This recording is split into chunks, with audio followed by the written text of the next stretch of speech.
எல்லோருக்கும் வணக்கம். எல்லோரையும் வேர்ல்ட்ஸ் பெஸ்ட் தமிழ் சேனலுக்கு வரவேற்கிறோம். இந்த காணொளியில் நாம் பார்க்கவிருப்பது தினசரி நடப்பு நிகழ்வுகள் 8 பிப்ரவரி 2025 மற்றும் 9 பிப்ரவரி 2025 ஆகிய 2 தினங்களுக்குரிய தினசரி நடப்பு நிகழ்வுகள். இதுவரைக்கும் நம்ம வேர்ல்ட்ஸ் பெஸ்ட் தமிழ் சேனலை சப்ஸ்கிரைப் பண்ணாத புதிய நண்பர்களாக இருந்தீங்கன்னா சப்ஸ்கிரைப் பண்ணிவிட்டு காணொளியில் பாருங்கள். முதல் கேள்வி, 2025 ஆண்டுக்கான பிம்ஸ்டெக் இளைஞர் உச்சி மாநாடு எங்கு நடைபெற்றது? குஜராத். இரண்டாவது கேள்வி, நக்சல் இல்லா மாநிலமாக எந்த மாநிலம் அறிவிக்கப்பட்டுள்ளது? நக்சல் இல்லா மாநிலமாக எந்த மாநிலம் அறிவிக்கப்பட்டுள்ளது? இதுக்கு சரியான விடை கர்நாடகா. அடுத்து மூன்றாவது கேள்வி, பாரத் புற்றுநோய் மரபணு வரைபடத்தை எந்த ஐஐடி அறிமுகப்படுத்தியது? பாரத் புற்றுநோய் மரபணு வரைபடத்தை எந்த ஐஐடி அறிமுகப்படுத்தியது? ஐஐடி சென்னை. தாமிரபரணி கருமேனி ஆறு நம்பியாறு இணைப்பு கால்வாய் திட்டத்தை தொடங்கி வைத்தவர் யார்? தாமிரபரணி கருமேனி ஆறு நம்பியாறு இணைப்பு கால்வாய் திட்டத்தை தொடங்கி வைத்தவர் முதலமைச்சர் மு.க. ஸ்டாலின். அடுத்த ஐந்தாவது கேள்வி, 2025 ஆண்டிற்கான காற்றின் தரக்குறியீட்டில் எந்த நகரம் முதன்மையாக திகழ்கிறது? இதுக்கு சரியான விடை திருநெல்வேலி. அடுத்து, தில்லியில் மொத்தம் எத்தனை சட்டப்பேரவை தொகுதிகள் உள்ளன? தில்லியில் மொத்தம் எத்தனை சட்டப்பேரவை தொகுதிகள் உள்ளன? இதுக்கு சரியான விடை 70 தொகுதிகள். அதாவது இந்த வருடம் நடைபெற்ற தில்லி சட்டப்பேரவை தொகுதியில் பாரதிய ஜனதா கட்சி அதிக இடங்களில் வெற்றி பெற்று ஆட்சி அமைக்க உள்ளது குறிப்பிடத்தக்கது. அந்த டீட்டெயிலை இந்த காணொளியின் கடைசியில் செய்தியாக பார்ப்போம் நியூஸ் பேப்பர்லேருந்து. அடுத்து, ஒவ்வொரு ஆண்டும் உலக திரைப்பட தினம் எப்போது கொண்டாடப்படுகிறது? ஒவ்வொரு ஆண்டும் உலக திரைப்பட தினம் எப்போது கொண்டாடப்படுகிறது? இரண்டாவது சனிக்கிழமை. அடுத்து, எபோலா தடுப்பூசி சோதனையை எந்த நாடு தொடங்கியுள்ளது? எபோலா தடுப்பூசி சோதனையை எந்த நாடு தொடங்கியுள்ளது? இதுக்கு சரியான விடை உகாண்டா. அடுத்து 9வது கேள்வி,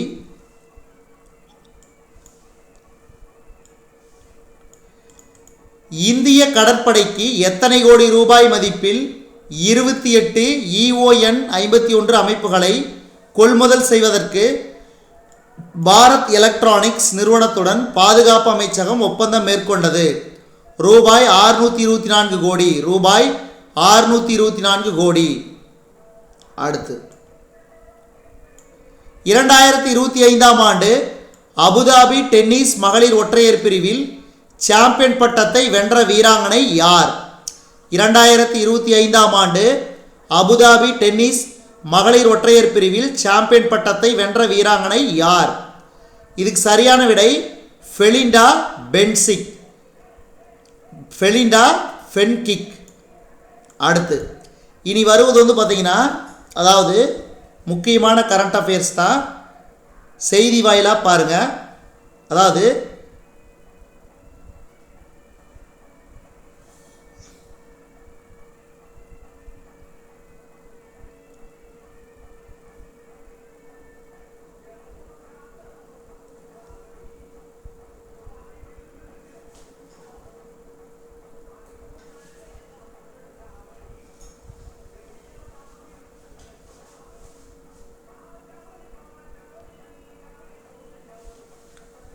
பாருங்கள், ஒன்றுன்னா பாருங்கள், ரொம்ப முக்கியமான நியூஸு.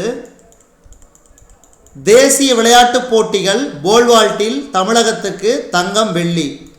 அதாவது தேசிய விளையாட்டுப் போட்டிகளில் மகளிர் போல்வால்ட்டில் தமிழகம் தங்கம் வெள்ளி வென்றது. அதாவது பார்த்திங்கன்னா இதில் பவித்ரா வெங்கடேஷ் 3.93 உயரம் குதித்து தங்கம் வென்றார்.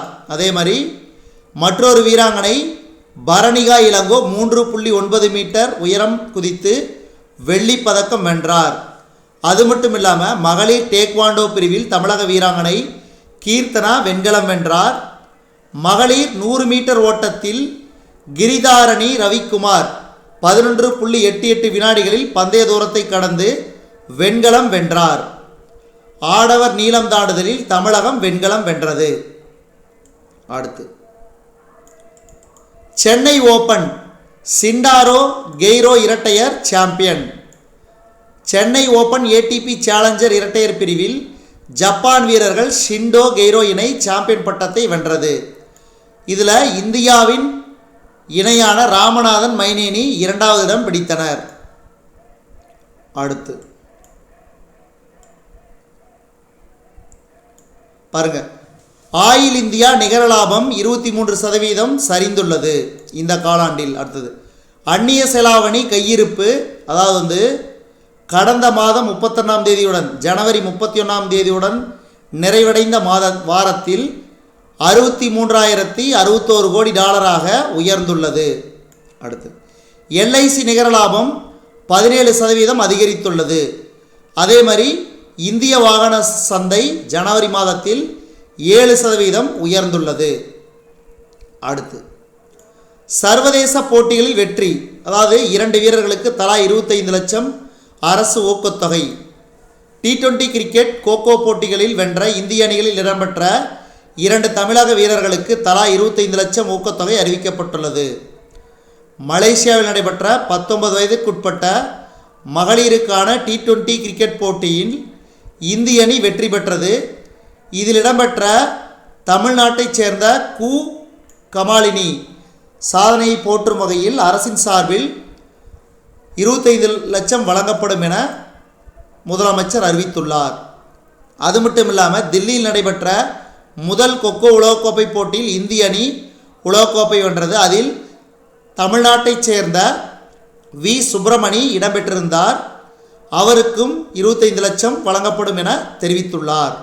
அடுத்து அதாவது நாட்டில் சிறந்த செயலியாக தமிழக காவல்துறை செயலி தேர்வு செய்யப்பட்டுள்ளது.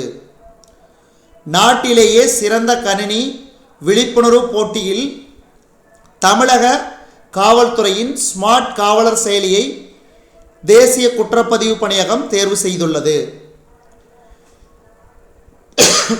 அதாவது பார்த்தீங்கன்னா 68வது அகில இந்திய காவல் பணி கூட்டம் ஜார்க்கண்ட் மாநிலம் ராஞ்சியில் பிப்ரவரி 10ஆம் தேதி தொடங்க உள்ளது, குறிப்பிடத்தக்கது. அடுத்து தில்லியில் ஆட்சியை கைப்பற்றியது பாரதிய ஜனதா கட்சி. தில்லி சட்டப்பேரவை தேர்தலில் ஆம் ஆத்மி கட்சியை வீழ்த்தி 27 ஆண்டுகளுக்கு பிறகு ஆட்சியை கைப்பற்றியுள்ளது பாரதிய ஜனதா கட்சி.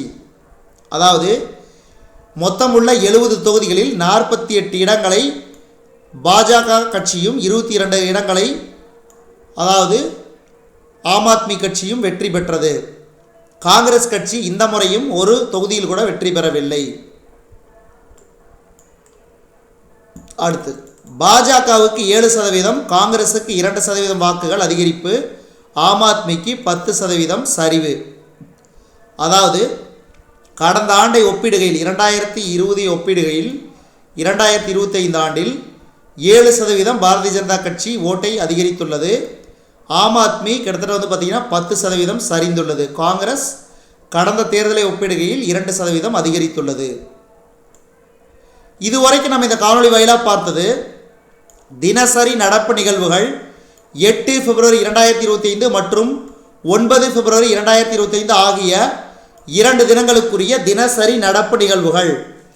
இந்த காணொலி உங்களுக்கு பிடிச்சிருந்துச்சுன்னா லைக் பண்ணுங்கள், கமெண்ட் பண்ணுங்கள், மறக்காமல் இந்த காணொலியை உங்கள் நண்பர்களுக்கும் மற்றவர்களுக்கும் ஷேர் பண்ணுங்கள். மேலும் புதிய காணொலிகளுக்கு நம்ம வேர்ல்ட்ஸ் பெஸ்ட் தமிழ் சேனலோடு இணைந்திருங்கள். தொடர்ந்து நம்ம வேர்ல்ட்ஸ் பெஸ்ட் தமிழ் சேனலுக்கு சப்போர்ட் பண்ணுங்க. நன்றி.